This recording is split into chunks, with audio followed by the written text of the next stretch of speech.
महाकवि भवभूति विरचितम् उत्तर रामचरितम् प्रथम अंक चित्रवीथि प्रसंग। हम अध्ययन कर रहे हैं 25वें श्लोक का। श्री राम कह रहे हैं, एतानि तानि गिरिनिर्झरिणी तटेषु वैखानस आश्रित तरुणी तपोवनानि एषु आतिथेय परमा यमिनो भजन्ते नीवार मुष्टिपचना गृहिणो गृहाणि। यहाँ पर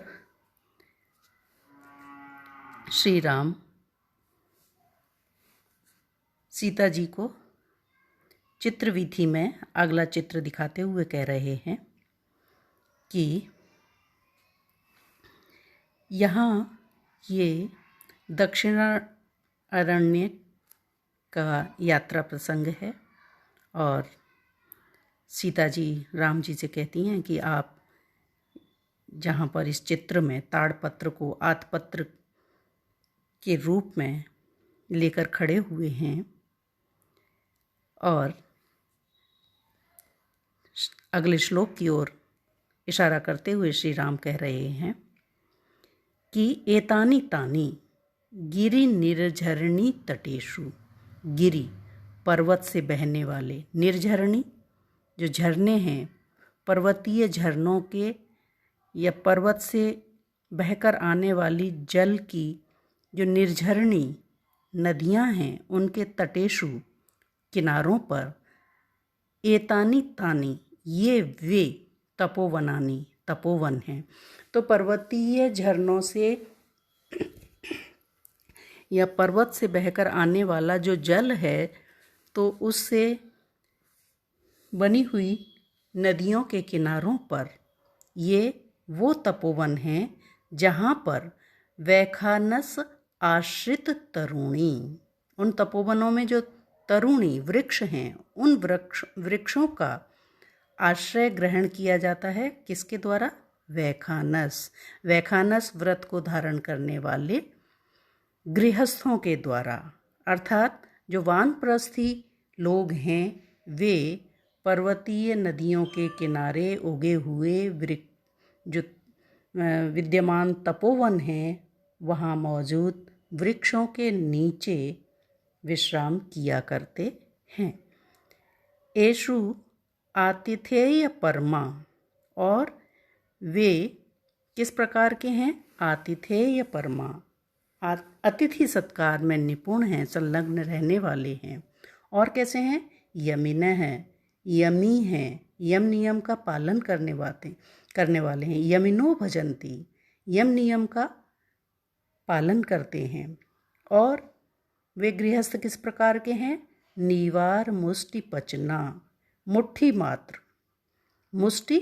मुट्ठी मात्र नीवार नाम के धान को पचना, पकाकर अपना भरण पोषण करने वाले हैं। अर्थात वो संतुष्ट जीव हैं। उन्हें अपने जीवन यापन के लिए बहुत अधिक किसी वस्तु की आवश्यकता नहीं है। एक मुट्ठी धान मात्र पका करके ही वो अपना गुजारा कर लिया करते हैं। इस प्रकार के गृहिण हैं, जो गृहस्थ हैं, उन गृहाणी, उन घरों में रहते हैं।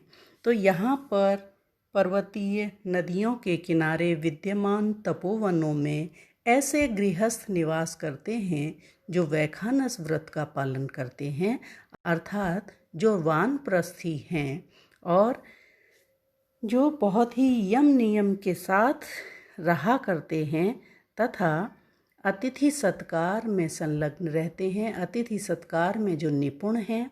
साथ ही अपने जीवन यापन के लिए उन्हें बहुत किसी वस्तु की आवश्यकता नहीं है।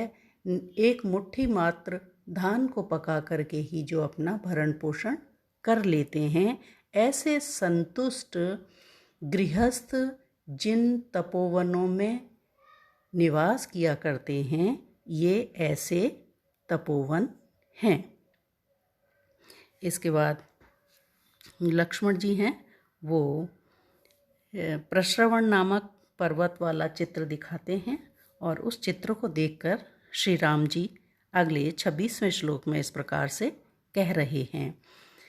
स्मरसि सुतनु तस्मिन् पर्वते लक्ष्मणेन प्रतिविहित सपर्या सुस्थयो तान्याहानि स्मरसि सरसनीरां तत्र गोदावरीं वा स्मरसि च तदुपान्तेषु आवयो आवर्तनानि।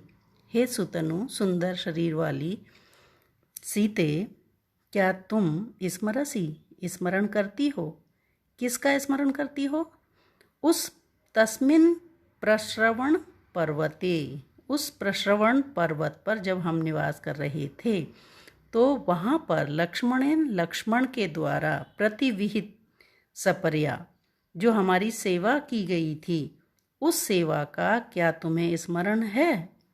और सुस्थयो तान्य हानि, तो जहाँ लक्ष्मण के द्वारा हमारी सेवा की जाती थी, और तानि अहानि सुस्थयो, जिस वजह से हम अपने उन दिनों को बहुत अच्छे से व्यतीत कर पाए थे, तो हमारे उन सुखद दिनों को जहाँ हम लक्ष्मण के कारण बहुत अच्छे से आराम से रहे थे, क्या तुम हे सुतनु उन दिनों को याद करती हो? साथ ही स्मरसि सरस नीराम तत्र गोदावरीम वा, और वहाँ बहने वाली सरस नीराम, सरस जल वाली गोदावरी नदी का क्या तुम्हें स्मरण है? स्मरसि च, और भी क्या तुम याद करती हो? तदुपान्तेषु, उस गोदावरी नदी के किनारे पर आवयो आवर्तनानि, हमारा जो भ्रमण था, हमारी जो क्रीड़ाएं थीं, वहाँ जो हमने सुखद समय व्यतीत किया था, तो उन आवयो आवर्तनानि, आने जाने को, हमारे भ्रमण को, उस समय को हे सुतनु सीते, क्या तुम याद करती हो? इससे आगे हम अगले अंक में पढ़ेंगे।